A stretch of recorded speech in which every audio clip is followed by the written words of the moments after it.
Bonsoir à tous, bienvenue dans votre rendez-vous hebdomadaire. Nous sommes ensemble, comme chaque jeudi soir, pour une heure de débat et de débat en direct autour de l'économie qui vous concerne. Cette semaine s'est tenue à Annaba la 20e édition de la conférence tripartite, celle qui rassemble le gouvernement, le patronat et la centrale syndicale UGTA, ainsi que bon nombre d'experts également.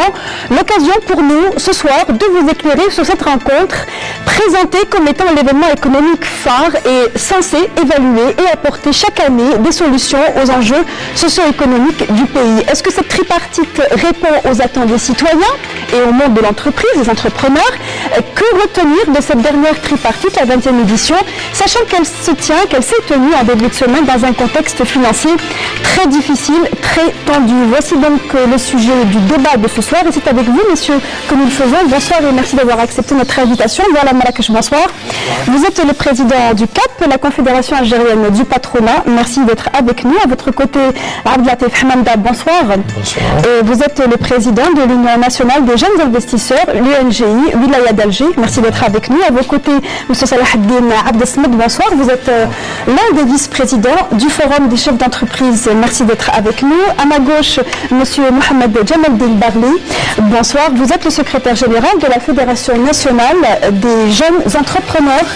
Vous allez nous parler tout à l'heure notamment de la participation de votre fédération dans cette tripartite. Et à vos côtés, nous accueillons ce soir Morad Ghemeri, bonsoir. Bonsoir.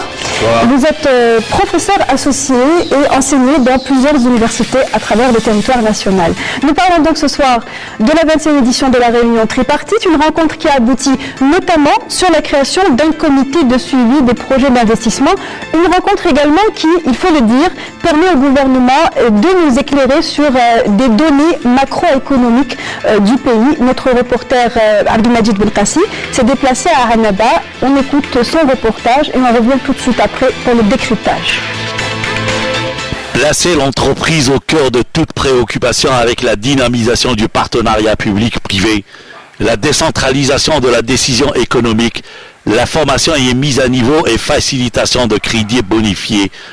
Tous les acteurs présents à ce 20e rendez-vous de la tripartite, gouvernement, syndicats, patronat et experts, ont compris que la conjoncture économique actuelle impose un renforcement de la confiance en l'entreprise, publique ou privée, pour l'asseoir définitivement en tant qu'acteur du développement. La démarche de diversification de l'économie et de soutien à la production nationale reste le cap de l'Algérie et les patrons des entreprises nationales ont saisi le message. Je cite l'exemple de Fervial, j'ai dit tout à l'heure qu'elle a tous les atouts qui lui permettent bien entendu de passer à la vitesse, à une vitesse grandée, et puis elle a aussi les moyens humains et matériels qu'aujourd'hui lui permettent d'être un leader industriel, un leader au niveau national. La preuve c'est que nous sommes un fournisseur potentiel pour le secteur des chemins de fer. Le taux d'intégration, je dis que des produits que nous fabriquons, aujourd'hui la matière première, toute la matière première elle est fabriquée au niveau de Fervial, sauf hormis certains équipements. Il y a la matière première de tôle, je dis bien de tôle, qui n'est pas encore fabriquée en Algérie. Elle va être fabriquée bientôt avec le Hajar. Le gouvernement a drastiquement réduit l'ardoise des importations. Elle passe de 66,6 milliards de dollars en 2014 à moins de 35 milliards de dollars en 2017. Une politique qui va en droite ligne avec la rationalisation de la dépense publique et de l'autre côté les crédits à l'économie vont à la hausse de 9 100 milliards de dinars en 2016. Ils passent à 11 400 milliards de dinars en 2017, soit une hausse de 25% alors qu'ils étaient d'un peu plus de 5 100 milliards de dinars en 2013. Le problème, c'est la ressource humaine qu'il faut toujours former et qu'il faut dire les 4 vérités pour les travailleurs. Il faut leur dire qu'il faut travailler, hein. C'est capital. L'État nous a tout mis à notre service, donc les crédits à taux bonifiés. Et là, c'est un petit peu, on doit prendre conscience et dire qu'il faut rationaliser les effectifs et qu'il faut aussi professionnaliser. En plus d'être un espace de dialogue et de concertation, un acquis de plus et non des moindres pour cette 20e tripartite, la création d'un comité de veille chargé du suivi et du développement des investissements. Il sera chargé en relation avec le Conseil national de l'investissement à la collecte, le traitement et l'analyse des données et informations relatives à l'investissement, la surveillance et l'observation active de son environnement et des conditions dans lesquelles sont réalisés les projets d'investissement. Cette nouvelle structure sera chargée également d'anticiper sur toutes les difficultés pouvant surgir et freiner la politique nationale d'investissement et d'être interactive pour proposer des actions et solutions de facilitation. Voici donc un résumé donc un compte rendu de ce qui est advenu, ce qui est ressorti de cette 20e édition de la réunion tripartite qui, je le rappelle, s'est tenue à Annaba dimanche dernier. Alors, première question, c'est un peu la chute du commentaire de votre reporter qui évoque ce comité, création de comité de suivi des projets d'investissement. Alors, la question s'adresse au patronat d'abord. Est-ce que c'est une revendication et en quoi que peut apporter ce comité au projet d'investissement aujourd'hui à Balam-Maksh? Beaucoup, parce que aujourd'hui, nous rencontrons des difficultés de mise en œuvre. Et c'est pour ça que ce comité de veille va permettre de suivre l'évolution de toutes les opérations d'investissement, c'est-à-dire tous les problèmes inhérentes et qui visent à la croissance et au développement économique national.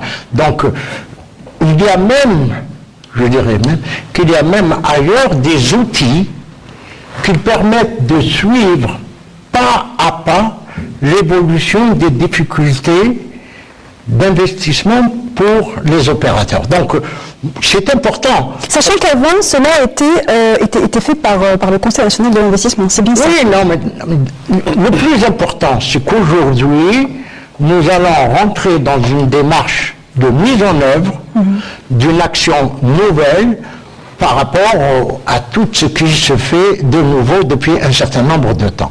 C'est-à-dire qu'il faudrait réunir des conditions pratiques pour suivre. Nous avons toujours dit que nos problèmes quotidiens et journaliers n'étaient pas faits pour améliorer la situation des entreprises et du développement économique et social.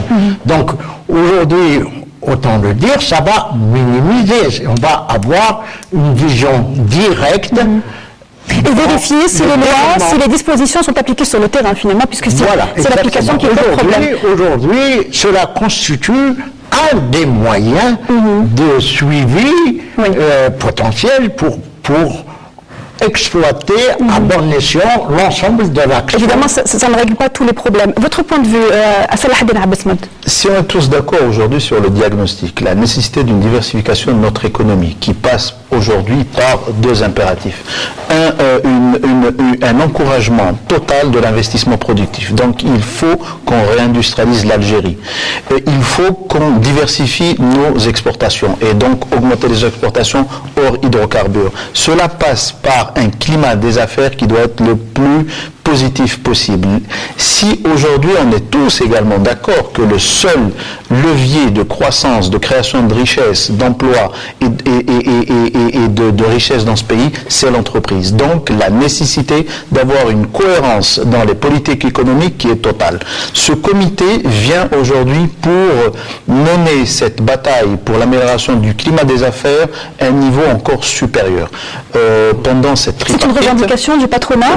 La revendication du patronat, c'est une cohérence plus importante, surtout dans cette phase de transition économique, dans les politiques économiques. L'UFCE avait appelé, le Forum des chefs d'entreprise, le président Haddad avait appelé à plusieurs reprises à la création, donc, mais bien avant également, à un grand département économique, un ministère de l'économie. Aujourd'hui, ce comité vient aujourd'hui mettre fin à certains dysfonctionnements dans certaines dispositions économiques. Aujourd'hui, la partie économique est gérée par le ministère de l'Industrie, par le ministère des Finances, par le ministère de l'Économie, et parfois il y a des antagonismes qui ralentissent cette diversification. Parce que la vraie bataille aujourd'hui, c'est la bataille de la création des entreprises, c'est la bataille du développement des entreprises. Aujourd'hui, les entreprises ont besoin d'un climat des affaires beaucoup plus sain. une des demandes aujourd'hui qui a été faite par le Forum des chefs d'entreprise lors de cette tripartite, c'est une réforme de l'administration économique. L'administration économique doit aujourd'hui se concentrer sur le climat des affaires, sur le contrôle, sur la régulation aujourd'hui, doit assurer une compétition saine entre l'ensemble des acteurs, qu'ils soient privés ou publics sur le marché. Il ne faut pas oublier que notre pays a une nouvelle constitution qui consacre définitivement l'égalité entre l'entreprise privée et publique, qui consacre aujourd'hui aussi une économie de marché sociale pour notre pays. Donc aujourd'hui, l'enjeu de l'amélioration du climat des affaires est important, et peut-être pendant l'émission, on reviendra sur les composantes de ce climat des affaires. Le climat des affaires, qui est un sujet dont on parle depuis très longtemps. Hein. Nous avons fait, les ministères, les ministres qui se sont succédés, ont énormément fait, mais les résultats ne sont pas... Alors, en tant que patronat, vous avez fait des propositions, vous en faites encore. Aujourd'hui, on peut revenir à ce qui est censé résulter d'une tripartite Mourad Ghomeri. Est-ce que la tripartite est censée justement aboutir à des solutions opérationnelles, ou bien ne devrait-on pas s'attendre justement à des leviers concrets, tels que peut-être des décisions liées au climat des affaires ou des attentes précises de la part des chefs d'entreprise? Écoutez, lorsque le gouvernement est incapable de mettre en œuvre une politique, il botte en touche. Donc il crée une bureaucratie, un comité, je ne sais pas comment on appelle ça, etc. Ça signifie... C'est un comité de suivi, suivi des projets de développement et d'investissement. Vous pensez que depuis 20 ans, si de pareils outils étaient opérationnels, on ne l'aurait pas fait? On attend le 20e sommet de la tripartite pour sortir une espèce enfin... Donc, le problème est de savoir pourquoi, à chaque tripartite, il y a des résolutions qui sont prises, mais elles ne sont pas mises en exécution. C'est ça, là, le problème le plus sérieux qu'il faut poser. Pourquoi on n'arrive pas à mettre en place un certain nombre de dispositions qui existent, qui sont là? Moi, je vois, je lis. Avant de venir, j'ai repris toutes les résolutions, je les ai vues, et j'ai vu que pratiquement 80% des résolutions fondamentales ne sont pas mises en œuvre. Donc il y a une raison. Je prends par exemple cette espèce de volonté de sortir du tout hydrocarbure. Plus on le dit, moins on le fait. On était à 90, aujourd'hui on est à 98%. Dépendant des hydrocarbures. La même chose pour les exportations. On n'est pas à 98% dépendant des recettes d'exportation. Des recettes d'exportation. Notre économie est diversifiée, on n'est pas à 98%. Dans l'agroalimentaire, c'est la même chose. Si on ajoute les médicaments, on dit qu'il faut que nous puissions produire, etc., pour satisfaire la demande, etc. C'est pas le cas. Donc, d'un côté, il y a des résolutions, et de l'autre, il n'y a pas d'exécution. Donc alors, qu'est-ce qu'on fait? En revanche, on retient tout de même que les réunions tripartites ont eu l'avantage, sur le volet social, de prendre des décisions qui se sont appliquées. Je rappelle la revalorisation de la CNMG, le changement dans la réglementation liée aux retraites et peut-être d'autres. Le volet social, lui, peut apporter des solutions dans certaines, en tout cas, éditions des tripartites passées. Enfin, le volet social, ça signifie quoi? Avant de regarder les salaires des gens, il faut d'abord créer de l'emploi. Et qui crée de l'emploi? Qui crée de l'emploi? C'est l'entreprise. Donc le problème est entièrement dédié à l'entreprise. Tout le problème est là. Ce n'est pas en disant, dans le discours avec le Wali, M. Cela l'a dit au Wali, il faut investir. Vous avez vu un Wali investir dans quel pays nous sommes? Les bureaucraties ne sont pas faites pour investir. Elles sont faites pour solliciter, pour essayer d'enlever, de faciliter, etc. Donc, par contre, le véritable problème, c'est l'entreprise. Donc, les conditions de création de l'entreprise. Vous voyez le maquis administratif pour créer une entreprise, et même pour l'enlever, pour la tuer. Hein. La manière dont le système bancaire fait pour le financement de ces entreprises. Regardez ce qui se passe au niveau, en particulier des banques publiques, puisque c'est elles qui ont le plus gros volume en termes de financement des projets, de l'exploitation et du financement. Donc tous ces éléments-là sont des éléments fondamentaux. Alors, justement, et il n'y a pas de réponse. Chaque année, on constate la même chose. Et chaque année, on dit on va faire et on ne fait pas. Est-ce que c'est les mêmes ressentis de votre côté commencez, M. Ahmed, parce que vous n'avez pas encore parlé. Est-ce que vous avez le même sentiment par rapport à ces rencontres tripartites qui peut-être sont attendues, mais qui finalement ne répondent pas aux attentes des uns et des autres, des trois partis? Je dirais, à toute échelle, il y a une valeur. Déjà, par rapport à la tripartite, ça fait plus de 20 ans d'âge qu'elle existe. Pour nous, c'est une première. C'est déjà, je ne dirais pas qu'on a été en retard, mais quand Alors même... c'est une première, il faut rappeler que l'Union est impliquée... L'Union nationale des jeunes investisseurs, c'est l'une des premières associations qui a levé la voix très très haut et dit qu'il faudrait que nous, on soit présents à cette tripartite. Quand même, le tissu industriel, je dirais, quand on parle des PME, qui dépasse plus d'1 million, je dirais, d'entreprises créées, si nous, on est dans le domaine des TPE, les toutes petites, on représente quand même plus de 97% ou 93% d'un taux d'existence. Ça veut dire cette micro-entreprise, ces micro-entrepreneurs qui sont issus de ces différents dispositifs qui ont été mis en place déjà plus de 20 ans. Et qui n'ont pas été impliqués toutes ces années-là dans les discussions trilatérales.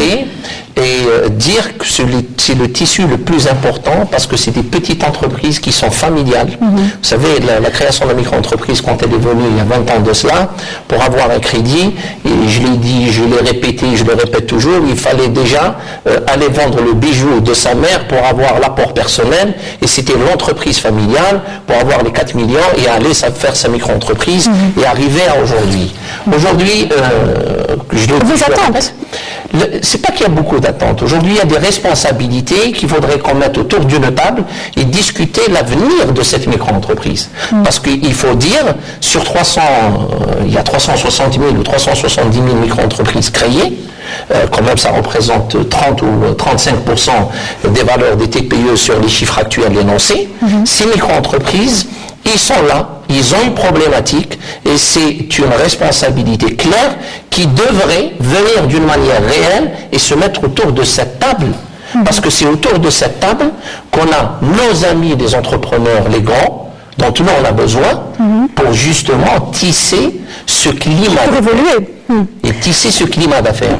La petite entreprise a besoin de la grande pour faire un pont, le bridge. C'est-à-dire là, les petits ont besoin des grands pour se développer et sortir de la crise. Alors, c'est un bon début. Vous êtes impliqué dans la tripartite. Je rappelle que vous avez participé sous l'égide de la CJOA, notamment. Que pensent les PME? Est-ce que vous êtes d'accord pour dire que vous participez à un espace de débat qui est-ce qu'il aboutit à vos revendications? Nous savons que chaque année, vous venez avec une plateforme de revendications. Est-ce que vous avancez? Est-ce que vous arrivez à évoluer? Oui, on arrive toujours à évoluer, on arrive toujours à traiter. Mais on vient de vous dire que le problème, c'était la mise en œuvre des décisions que nous avons convenues ensemble et communément pour les mettre en place. Donc, il fallait adopter, n'oubliez pas, la CAP existe depuis bien longtemps. Et nous avons participé à toutes, je dis bien à toutes. C'est bien pour ça que nous vous invitons. Alors, merci bien. Alors, autant dire, c'est pas pour minimiser le rôle de la tripartite est très important. Il faut en tenir compte. C'est une avancée extraordinaire qui est faite chez nous en Algérie. Ça, c'est une réalité. Donc, comment faire? La question est de comment faire pour créer cette symbiose et la mettre à exécution, la mettre en œuvre. Alors, nous avons eu, nous, chaque fois, la CAP, chaque fois que nous allions à cette tripartite, c'était pour faire des propositions. Nous sommes arrivés ensemble et communément au cours de la 14e, 15e et 16e tripartite à régler 286 points. Est-ce que c'est important? Puis on a rajouté encore 84 autres points. On n'a pas besoin de diagnostic aujourd'hui, etc. Aujourd'hui, les conditions sont telles qu'il faut maintenant que le programme soient mises en œuvre dans l'immédiat. C'est pour ça que il n'y a pas que ça. Il n'y a pas que la tripartite. Il y a aussi à côté les réformes qui ont été engagées par le pouvoir public. Donc, on parle de bureaucratie, on parle de fonctionnement, etc. N'oubliez pas qu'il y a eu plusieurs réformes déjà qui ont été engagées, qui n'ont pas pu malheureusement contenir ou être mises en application. Donc aujourd'hui, on ne va pas se lamenter de ce qui s'est passé derrière. Aujourd'hui, c'est l'acte d'action qui va permettre d'arriver à utiliser nos moyens, et on a des capacités, on a des conditions requises pour permettre d'avancer. Ça veut dire adopter une stratégie permettant d'arriver à des solutions sur le plan, on le disait tout à l'heure, des équilibres aujourd'hui. Justement, vous parlez de solutions, vous avez parlé de propositions, c'est très important. Plus de 800 propositions ont pu être prises en considération et donc traitées. Mais la question également se pose sur le long terme. La tripartite, est-ce qu'elle a aujourd'hui pour vertu d'avoir une vision sur le long terme qu'elle mène à bien à travers le temps? Il ne faut pas faire porter à la tripartite l'ensemble des problématiques. La tripartite est un moment nécessaire où on doit se rencontrer, où le partenaire économique, social et le gouvernement doivent plancher pour arriver à des consensus. Aujourd'hui, il faut travailler autour de consensus. On est tous d'accord pour une réforme profonde de notre économie, une diversification de notre économie pour l'émergence de cette économie algérienne. Qu'est-ce qu'il y a à faire? Aujourd'hui, quand on parle de nouveaux mécanismes, de ce comité que vous avez parlé, si vous voyez beaucoup de pays qui ont fait des plans d'émergence ou qui sont dans des moments de transition, ils ont mis en place des mécanismes, des institutions spécifiques à ce moment-là. Ça veut dire qu'aujourd'hui, un comité rattaché au Premier ministre ou une entité rattachée au Premier ministre peut donner plus de cohérence, peut pousser plus les réformes, peut lever ce que disait M. Marrakech, c'est la mise en œuvre qui cause problème aujourd'hui. Il y a aujourd'hui des forces contraires au changement. Il y a aujourd'hui une bureaucratie qui est très lourde et qui ralentit ce processus. On le dit, mais ce genre d'organisme peut veiller à lever ces contraintes. Quand on parle de TPE, par exemple, et on fait aujourd'hui la proposition d'une réforme du financement. Quand on parle de la réforme du financement, on parle de la réforme des financements au pluriel. Parce que le financement d'une entreprise naissante dans les TIC ou d'une TPE ou d'une PME ou d'un grand groupe sont totalement différents. Les besoins en financement d'un grand groupe sont différents aujourd'hui. Peuvent aller même sur des financements à l'extérieur avec des montages beaucoup plus complexes, alors qu'une petite entreprise qui est dans l'économie numérique, qui démarre, a une approche et un business plan qui est totalement différent. Et aujourd'hui, malheureusement, à ce titre-là, nos institutions bancaires ne sont pas capables d'analyser tous les segments de l'entreprise. À propos de financement, l'une des déclarations importantes du Premier ministre lors de cette conférence tripartite, il a annoncé une augmentation des niveaux de crédit à l'économie de l'ordre de 25% en 2017, pour 2017. Alors, puisque pour rester dans le sujet du financement, c'est important et il diffère d'une entreprise à une autre et d'une envergure à une autre. Est-ce que c'est un indicateur suffisant? Est-ce qu'on peut dire que c'est un indicateur suffisant de la santé, de l'investissement d'une économie?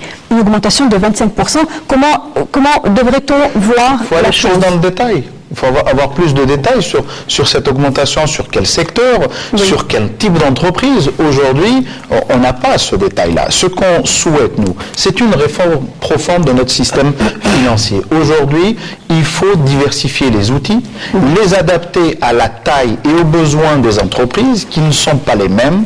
Parce que la maturité d'une petite entreprise, d'un groupe ne sont pas les mêmes, les besoins ne sont pas les mêmes. On a aujourd'hui des banques qui n'ont pas les outils nécessaires de faire les analyses pour tel ou tel projet bancaire. Aujourd'hui, nous avons GILFCE. GILFCE, on a des pépites qui sont porteuses de projets dans l'économie numérique, mais malheureusement, c'est des gens qui arrivent, qui n'ont pas les garanties nécessaires, qui n'ont pas les sûretés nécessaires. Qui sont traités comme les autres entreprises. entreprise. Mais non, on va revenir justement et sur c'est pour le ça que caractère nous, on toute essaye de petite porter ces entreprises-là pour les faire amener à avoir des financements alternatifs. Vous avez également un point de vue, puisque vous représentez une fédération qui représente les jeunes entrepreneurs. Sur cette question de financement, est-ce que vous considérez que cette augmentation prévue de l'ordre de 25% des financements à l'économie est à prendre sous d'un point de vue positif, ou bien est-ce que c'est simplement un chiffre, comme disait M. Abdesmed, global? Moi, je suis avec l'avis de M. Abdesmed, qui est on ne sait pas où va ce financement, c'est-à-dire quel outil on va aussi. Voilà. Mais nous, en tant que fédération, c'est la Fédération nationale des jeunes entrepreneurs. Notre président, il était présent à la tripartite, il a présenté les points forts de notre programme, qui est l'action. Sincèrement, je suis jeune peut-être de l'âge, mais depuis toujours j'entends propositions, voilà, des programmes, des diagnostics, tout ça d'accord. L'entreprise souffre. Elle a besoin d'un accompagnateur. Quelqu'un sur le terrain qui l'accompagne, qui lui règle ses problèmes. Donc c'est notre raison d'être, c'est de défendre. En fait on est une organisation à caractère syndical, d'accord. Donc on est là pour défendre les intérêts et les droits et les opportunités, c'est-à-dire moi je suis pour les start-up, les pépites dans le monde numérique, qu'on leur alloue un financement spécifique. Quand vous avez une start-up, vous avez besoin d'un logiciel, une licence de marque. Il n'y a pas de garantie pour ça. Donc la banque ne vous suit pas. Donc il faut créer un outil adapté pour ces start-up. Et là, on a une jeunesse qui est pleine d'idées, qui veut faire. Voilà, donc elle doit avoir, et d'un côté, l'appui de l'État à travers les dispositifs, les outils, l'outil juridique, et un accompagnateur sur le terrain qui comprend le besoin véritable de la micro-entreprise, qui sait, parce qu'il a parcouru le même chemin. Qui connaît les enjeux et les difficultés à rencontrer sur le terrain. Il y a une multiplication de syndicats, d'organismes qui sont censés soutenir la micro-entreprise, notamment toutes ces start-up qui sont un écosystème assez particulier. Elles sont là, elles existent, elles évoluent en parallèle, mais les solutions aujourd'hui, est-ce qu'elles sont à même de les trouver? Est-ce qu'il y en a une qui va trouver le fil à couper le beurre et pouvoir ne serait-ce que décrocher des modèles de financement adaptés? Il faut écouter ce que disent les entrepreneurs. Et on n'a pas besoin que le Premier ministre vienne nous dire il faut 25-30%. Qu'est-ce que c'est que cette façon de décider pour les autres? Il faut que l'entreprise décide avec son banquier. Et l'ensemble des mécanismes de soutien logistique, en termes de terrain, en termes de technologie, c'est tout. On n'a pas besoin que le Premier ministre vienne nous dire voilà ce que vous allez faire. Parce que chaque fois qu'il le dit, c'est la catastrophe. Et les chiffres sont là. Donc, il faut libérer les énergies. Qu'est-ce que vient de vous dire ce jeune? Je ne suis pas accompagné. J'ai besoin d'un accompagnateur, pas de quelqu'un qui le supporte. Il a besoin d'avoir une porte de banquier qui l'écoute, qui soit attentif à son produit. Effectivement, on n'a pas encore toutes les ingénieries financières qu'on aurait souhaité. C'est tout. Le reste, c'est une affaire entre l'entrepreneur et son marché et son activité. C'est tout. Personne n'a le droit de dire je vous donne 10 ou 15%. On rentre, on revient à l'économie entière. Mais aujourd'hui, les banques, vous le dites vous-même, elles réagissent comme un administrateur. Elles ne sont pas à même d'épouser la façon de faire des entrepreneurs. Parce qu'elles-mêmes ne sont pas libres de leur mouvement. Voilà. Pour donner des priorités, je m'excuse. Dans toute échelle d'entreprise, ce n'est pas les mêmes besoins, je dirais, pour les petits, pour les grands. L'accompagnateur pour la petite entreprise, c'est pas forcément une banque, on le voit partout dans le monde, c'est des parents. Comme une famille, c'est le parrainage d'une grande entreprise par rapport aux petites. On le voit bien avec les business angels, jeunes entreprendre en Europe, on le vient bien marcher. Maintenant, pour l'augmentation, je dirais 25 ou 30%, comme il dit le professeur. La jeune entreprise, aujourd'hui, on est en 2017. La création, elle a commencé en 97, il y a un bilan de 20 ans. L'ANSEJ, quand elle a commencé, pour moi, qui a plus de 20 ans d'âge dans ce dispositif, elle a évolué. Je le signe avec mes 10 doigts. Pourquoi? Il y avait un capital qui était là, un investissement qui commençait à 4 millions de dinars, là on est à 10 millions. Il y avait des problématiques, le contrat de location, 2 ans, on ne pouvait pas avoir des crédits bancaires par rapport aux garanties, on est passé aux indemnités d'éviction, les contrats sont passés de 5 ans. Les fameux sont boutiques qui aujourd'hui, c'est pas au profit de la jeunesse, c'est au profit des chômeurs, je m'excuse. Aujourd'hui, il y a des priorités. Il y a un bilan, un résultat. On a des micro-entreprises qui sont en difficulté de rembourser des dettes. Déjà, si c'était le professeur de là, il faut faire la différence entre un crédit et une dette. Quelqu'un qui a un crédit, il est en bonne santé, il est là, il répond au contrat, il rembourse. Celui-là, il est magnifique, on le laisse partir, on l'accompagne. Mais aujourd'hui, la plus grande problématique de la micro-entreprise, c'est une partie qui sont endettés. C'est-à-dire qu'ils ne sont plus contractuels. En difficulté financière. C'est l'agonie. Ils sont sortis carrément du contrat qui est le crédit, mais ils sont en dette. Et c'est l'appel. À combien vous estimez le nombre? L'estimation, c'est notre appel. Aujourd'hui, on parle d'un taux de mortalité de 10%. Ça, l'acte de décès, il est sorti. Sur 360 000 micro-entreprises, on va enlever 36 000. Il va en rester combien? 320 000. Aujourd'hui, on ne sait pas actuellement, parce que quel est le nombre exact des micro-entreprises qui sont dans l'agonie, qui ne peuvent plus répondre à un besoin, qui sont là et qui sont à l'attente d'un grand appel de l'État, du gouvernement, même le président de la République, d'une prise de décision. Je dirais l'effacement des dettes, ça ne veut pas dire vous repartez avec les machines sous condition. On l'a vu de pas mal des pays, c'est-à-dire si une entreprise, on lui dit on efface la dette.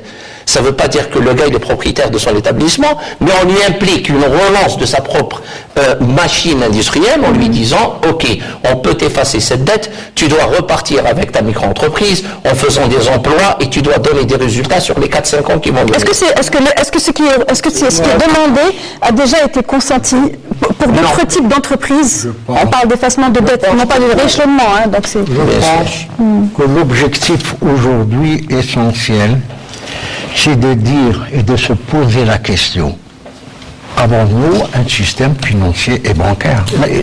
Dire que la petite, la moyenne, etc., saucissonner cela en segments, je ne sais comment, c'est dire, avons-nous un système financier et bancaire? Or, qu'est-ce qui cimente l'entreprise? Qu'est-ce qui fait développer l'entreprise? C'est les mécanismes de mise en œuvre d'accompagnement par un système financier et bancaire adéquat. Mondialement, tout le monde le sait, il existe des paramètres, il existe des normes, il existe un standard, ça s'appelle BAL 1, BAL 2, BAL 3, BAL 4. BAL, c'est en Suisse. C'est là où on a créé l'économie du système financier et bancaire, des rapports entre les gens. Maintenant, aujourd'hui, nous devrions, aujourd'hui, ce système-là est arrivé à BAL 4. Ça veut dire quoi? Ça veut dire qu'on passe, au lieu de voir simplement le projet lui-même, parce que c'est projet par projet. Un banquier qui soit dans tous les pays du monde, il étudie un projet. Un banquier est un banquier. Il ne va pas aller... Donc, il étudie un banquier. Mais aujourd'hui, ce qui est important, ce qui est nouveau depuis 4-5 ans, c'est qu'on a introduit, on cherche qui va gérer ce projet. Et donc, l'accompagnement se fait presque en alimentaire, si vous voulez.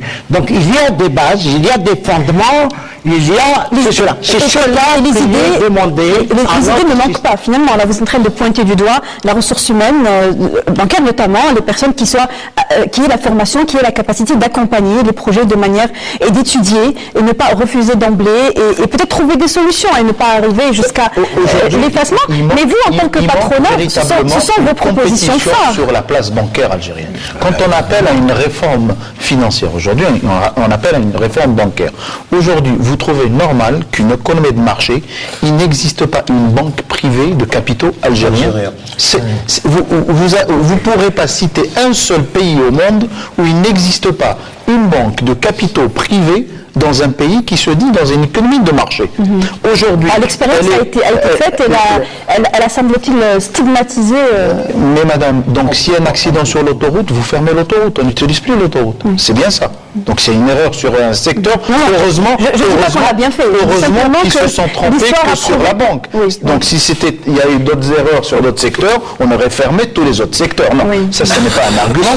Aujourd'hui, il faut une véritable réforme bancaire avec une présence d'une banque privée algérienne de capitaux algériens. Il faut diversifier les outils de financement. Aujourd'hui, nous sommes aussi dans une économie de marché avec une bourse qui est complètement atone. On a des financements alternatifs qui n'existent pas aujourd'hui, qui ne fonctionnent pas. Donc c'est tout ça. On a des garanties qui sont demandées sur des projets qui sont inadmissibles sur d'autres marchés. Derrière tout ça, qu'est-ce qu'on cherche? C'est la compétitivité de nos entreprises. Comment voulez-vous continuer de création de banques algériennes à l'étranger également? On y viendra, c'est notre histoire. Sur cette question de banques algériennes à capitaux privés. Il faudrait arrêter de s'amuser parce que comment vous n'êtes pas capable, comme on vient de le dire, d'organiser votre système bancaire en Algérie, d'ouvrir le secteur privé, entrer par la création de banques, et vous voulez aller ailleurs. Enfin, il faut être sérieux. Commençons d'abord ici.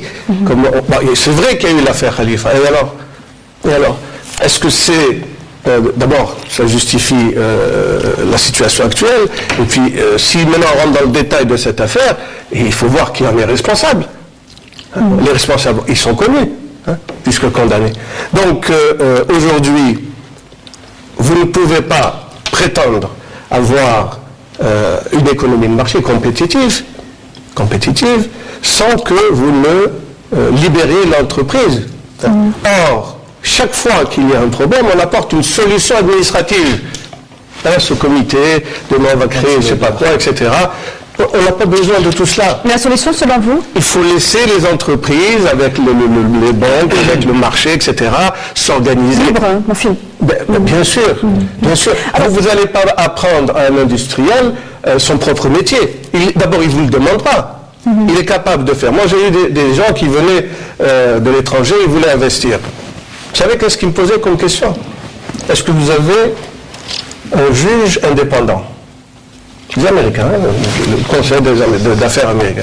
Est-ce que vous avez une justice indépendante? Moi, si j'ai demain un problème, il faut que je sois sûr que j'ai un juge qui va me dire oui ou non, conformément à la loi algérienne. Qu'est-ce que vous voulez répondre à cela? Quand il vous dit, est-ce que vous avez un système bancaire compétent, compétitif, qu'est-ce que vous voulez que vous répondre à cela? Il vous dit, lorsque vous aurez tout cela, bien vous m'appellerez. C'est pour ça que nous sommes les derniers de la classe en matière de doing business. C'est pour cela. On n'est pas dernier de la classe, on est parmi les derniers. On est dans la bonne moitié. La bonne moitié. Parmi les derniers. On mérite mieux. Regardez par exemple, quelque chose qui est aussi flagrant, les mesures à l'emporte-pièce qu'on prend. Par exemple, interdiction des importations. D'abord, le ministre dit j'interdis, le Premier ministre dit j'interdis pas. Donc il faudrait qu'ils se mettent d'accord. Le ministre n'a pas dit j'interdis, on vient parler de régulation. Un certain nombre de produits qui sont... Suspension d'importation en parlant des produits agroalimentaires. Alors il est bien question de suspension et de... Mais il faut, ça rentre dans le cadre d'une politique globale. C'est pas du jour au lendemain, on décide pour vous, pour eux, et en plus. Alors justement,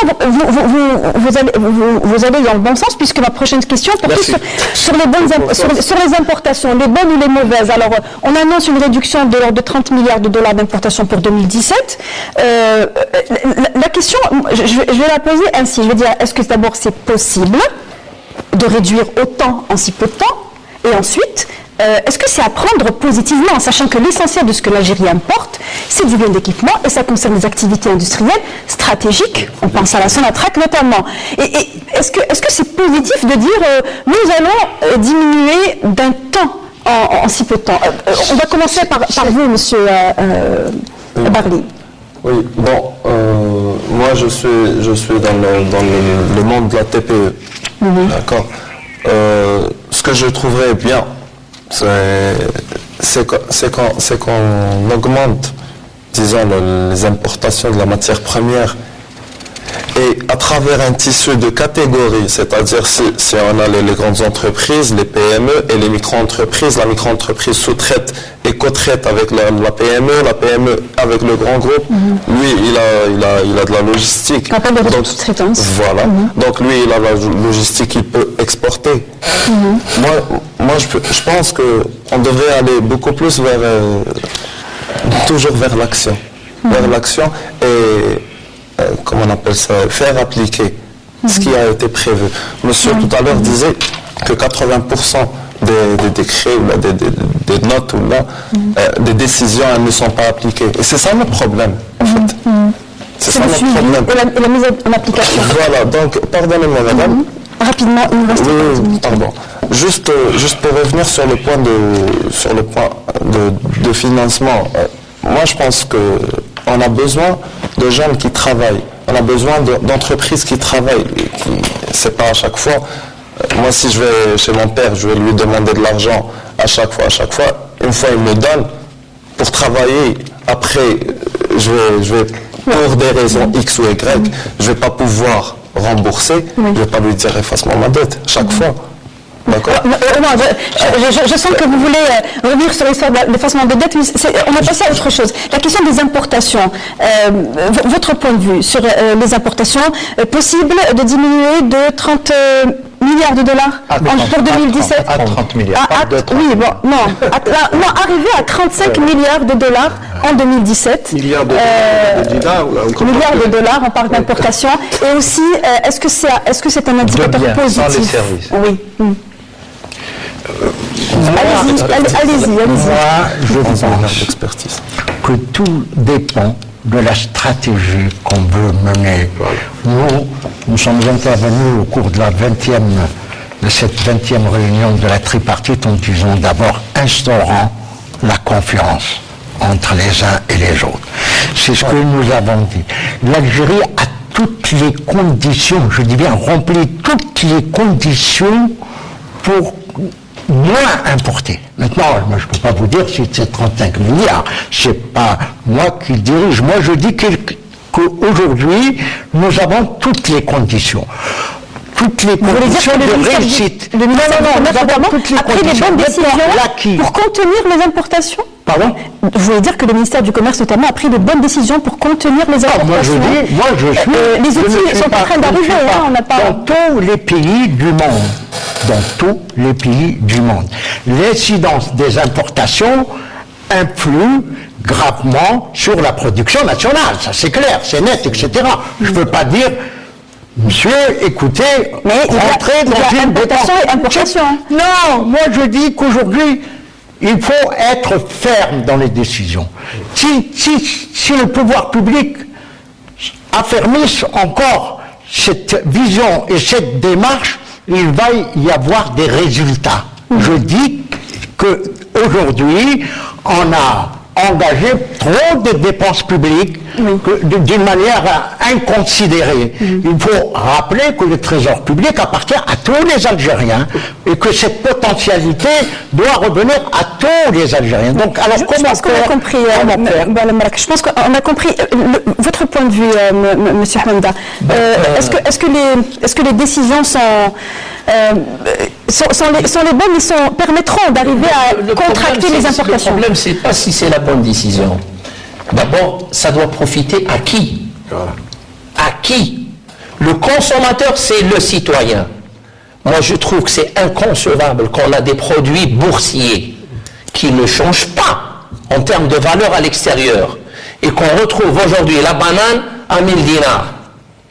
C'est ça ce qui me tue, qu'à une population existante algérienne qui, elle, mangeait la banane à 120 dinars, aujourd'hui, parce qu'il y a des restrictions, qu'on va la vendre à 1000 dinars. Cette banane, son prix n'a pas changé à l'extérieur. C'est ça les vérités qu'il faut dire. Maintenant, on parle de ces fameuses importations. Attendez, vous avez parlé de la banane. Vous voulez dire que juste un exemple. Il faut une régulation. C'est-à-dire qu'il y a suspension d'importation. La régulation, c'est des outils qui n'existent pas chez nous dans le marché. Il y a quelque chose qui échappe.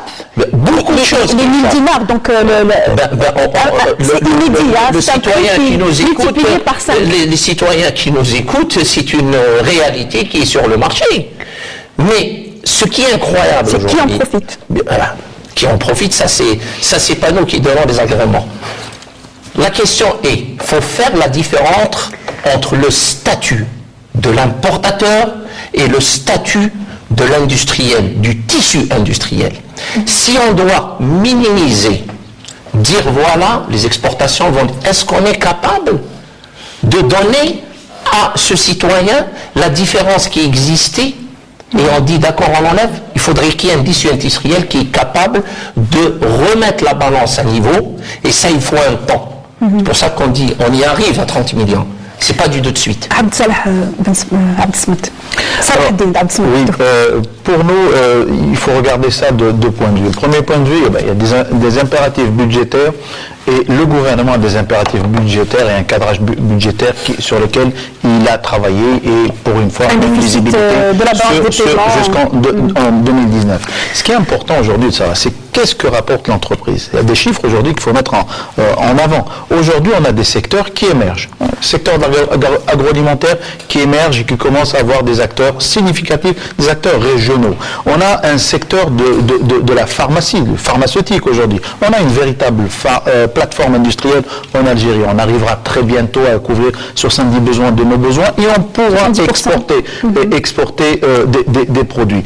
On a un marché qui se construit autour des matériaux de construction. On arrive à même un surplus qu'il faudra exporter, qu'on devra placer à l'extérieur. On a un secteur sur la mécanique qui a été monté autour d'entreprises publiques et d'entreprises étrangères installées, mais aussi des privés qui commencent à se mettre sur du montage. Autant d'activités qui ont besoin d'importer. Mais ce qu'on attend aujourd'hui, c'est le développement de toute la sous-traitance qui est autour de cela. On a un secteur énergétique qui va se renforcer et on a beaucoup de choses à dire sur les énergies renouvelables sur lesquelles il faudra vraiment investir et le privé a des projets extrêmement importants. Ces secteurs qui arrivent à maturité, qui commencent vraiment à émerger, qui commencent à avoir des produits, vont devoir aller s'externaliser. Ils vont devoir s'internationaliser. C'est pour ça que pour nous, au lieu de parler aussi de la régulation, qui est importante, la régulation des importations, elle passe aussi par une protection du marché. Aujourd'hui, les outils de protection du marché nous manquent. Aujourd'hui, nous sommes sur un marché où il n'y a pas de normes, où il n'y a pas d'expertise sur toutes les marchandises qui rentrent en Algérie. Beaucoup de ces marchandises viennent concurrencer d'une manière déloyale de la production locale. Aujourd'hui, quand vous inscrivez dans une économie de marché, il faut avoir tous les outils de l'économie de marché. Nous, sur les montants, c'est pas très important. Aujourd'hui, le gouvernement a décidé de réguler, c'est son rôle, il a un cadrage budgétaire. Par contre, aujourd'hui, nous, et on a fait la proposition lors de la tripartite, inscrire l'exportation. Donc la diversification de nos exportations, comme le disait le professeur, nous on a un problème sur notre dépendance de nos exportations à 98%.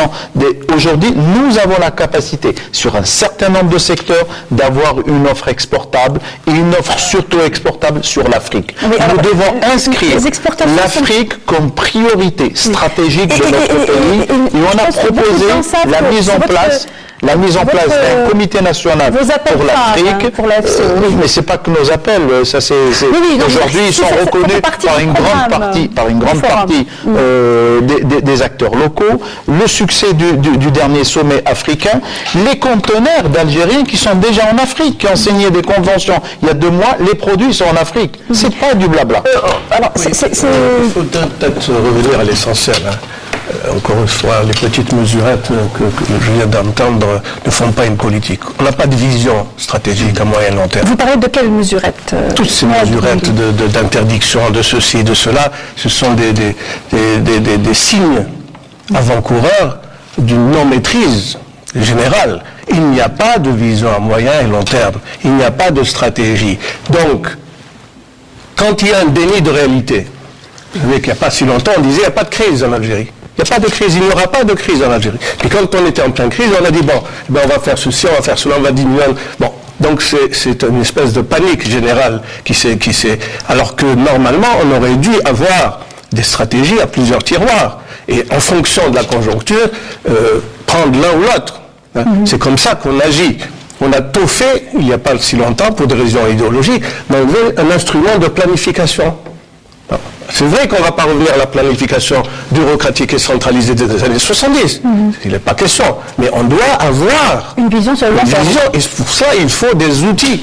Et ces outils de planification nous auront permis d'amortir. Parce qu'en fait, tout le problème, c'est l'amortissement des chocs. C'est pas la première fois que nous avons des chocs pétroliers. On les a vécus. Mais est-ce que vous pensez que les restrictions sur les importations sont une solution ou non? Faut-il s'y prendre Ça ne peut pas être une solution. D'abord, vous savez que nous ne sommes pas l'OMC. Ah ben oui. Oui, mais c'est normal. 192 pays qui sont à l'OMC et l'Algérie qui, depuis combien de temps on négocie? Je crois que même mon ami, le défunt ministre du Commerce, est peut-être mort à cause de ça. Voilà. Comment ça se fait?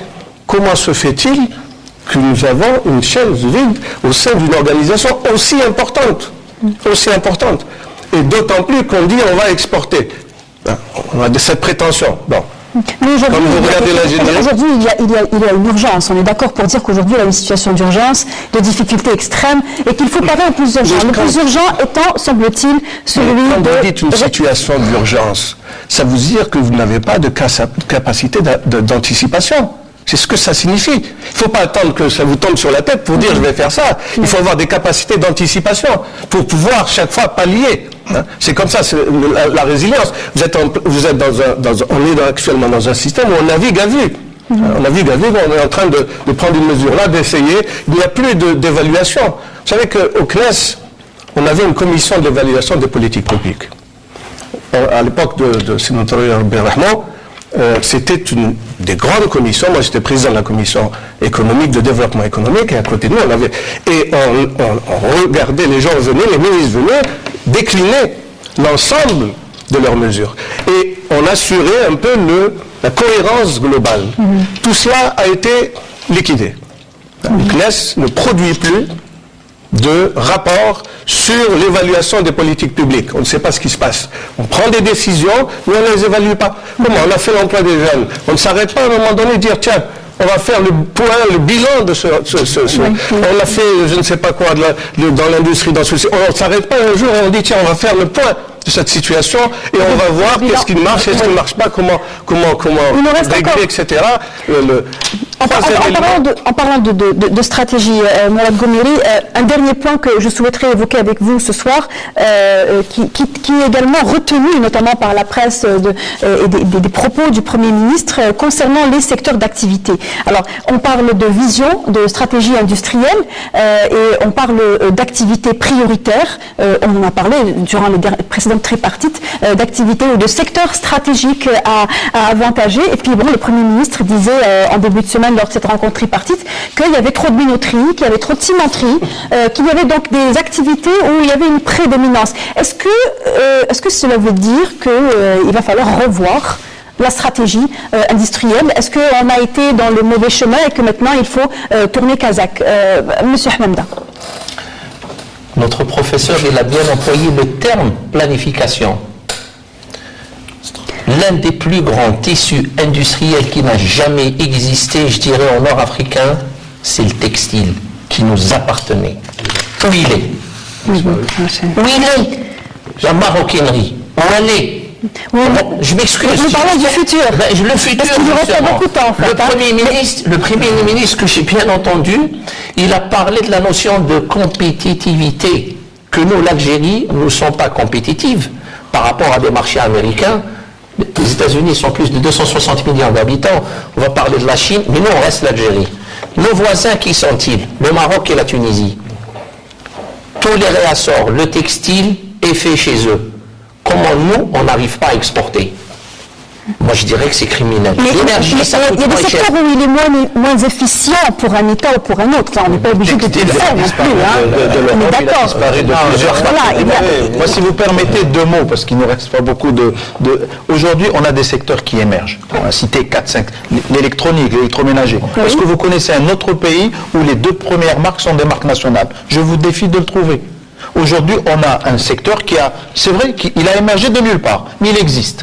Aujourd'hui, il y a des produits qui ont une intégration qui est supérieure à 60%.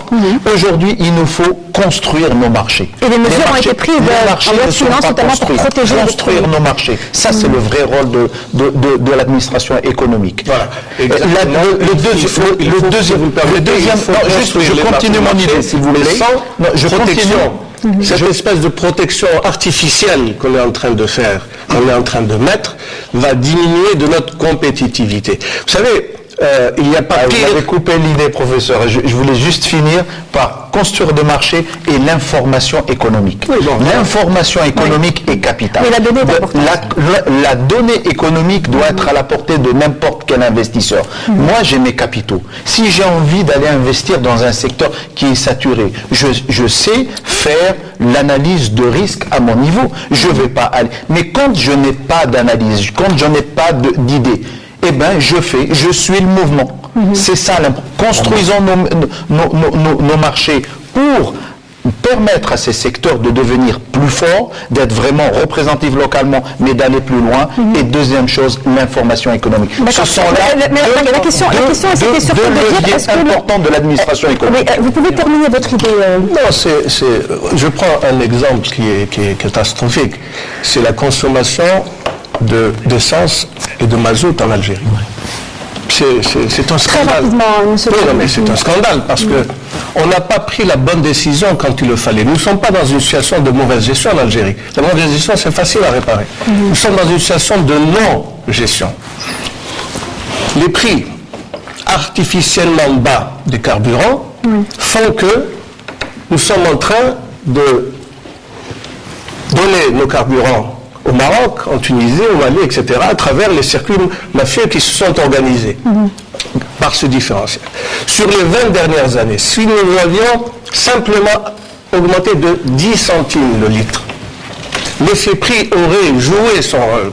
Et on n'aurait pas eu ce gaspillage terrible, avec une politique qui a profité au transport individuel par rapport au transport collectif. Il nous reste De véhicules qu'on Il a nous reste encore 3 ou 2 minutes, me dit-on, sur la question de la stratégie industrielle.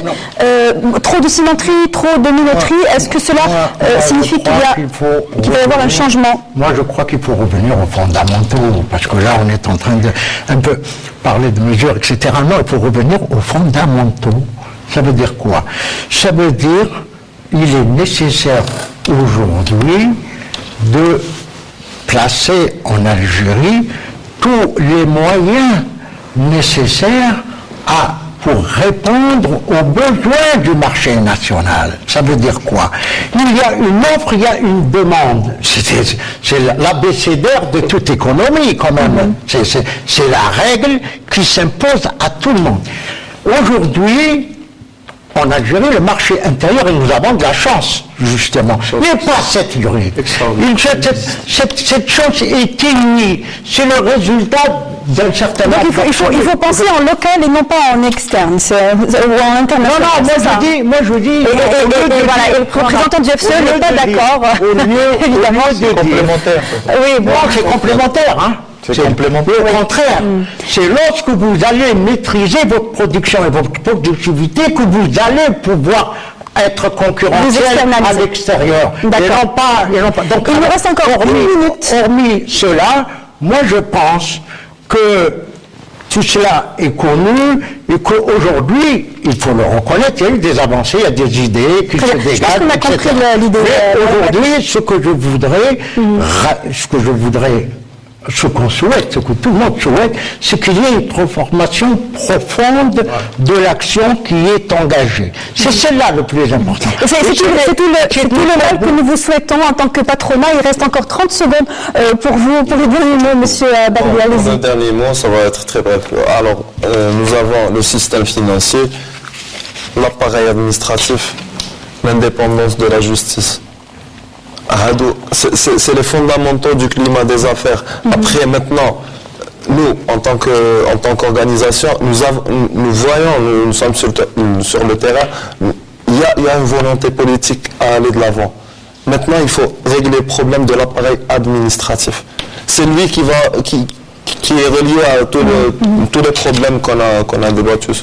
Merci beaucoup. Merci à vous, messieurs. On arrive au terme de cette émission. Je vous rappelle que nous avons évoqué ce soir le contenu de la 20e édition de la réunion tripartite. Et je rappelle que nous avions avec nous M. Mohamed Jamal Berli, secrétaire général de la toute récemment créée la Fédération nationale des jeunes entrepreneurs. Merci à vous, Mourad Goumeri, professeur associé auprès des universités, d'avoir été parmi nous. Merci à vous, Baral Markash, président de la CAP.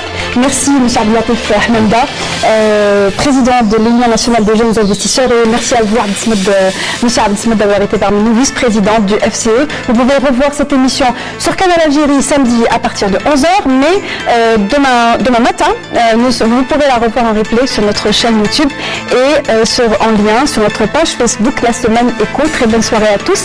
Je vous retrouve jeudi prochain.